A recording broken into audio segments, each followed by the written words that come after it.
منٹی بہاؤدین سے ذیشان اسماعیل کی رپورٹ کے مطابق آٹا بحران، پیٹرول مہنگا، ذمہ داروں کے خلاف عدلیہ نوٹس لے، غریب عوام کے ساتھ ظلم و زیادتی، سیاستدان سوائے اپنے مفاد کے کچھ نہیں کر رہے، آٹے بحران پر قابو پایا جائے۔ ینگ جرنلسٹ ذیشان اسماعیل نے کہا کہ موجودہ وفاقی اور پنجاب حکومت سوائے کرسی بچانے کے یا پاکستانی عوام کو ایک دوسرے کی پارٹی کے خلاف کرنے کے علاوہ کچھ نہیں کر رہی۔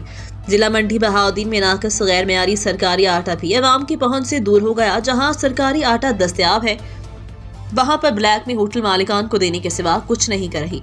یوٹیلیٹی سٹورز پر غریب لوگوں کو ذلیل و خوار ہو کے بھی میسیجز کا انتظار کرنا پڑتا ہے، آٹا ملے گا کہ نہیں۔ سفارش کروائی جائے تو موصوف آٹا لوگوں کے گھروں تک پہنچانے میں بھی کردار ادا کرتے ہیں، مگر غریب عوام کو سوائے دھکے کے کچھ نہیں ملتا۔ یہاں تو لوگ لائنوں میں لگے رہتے ہیں۔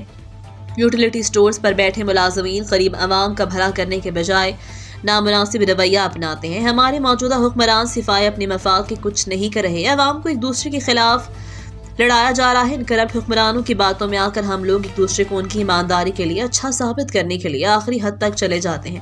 آٹا بحران پر قابو پایا جائے، غریب عوام کو بھوکا نہ مارا جائے۔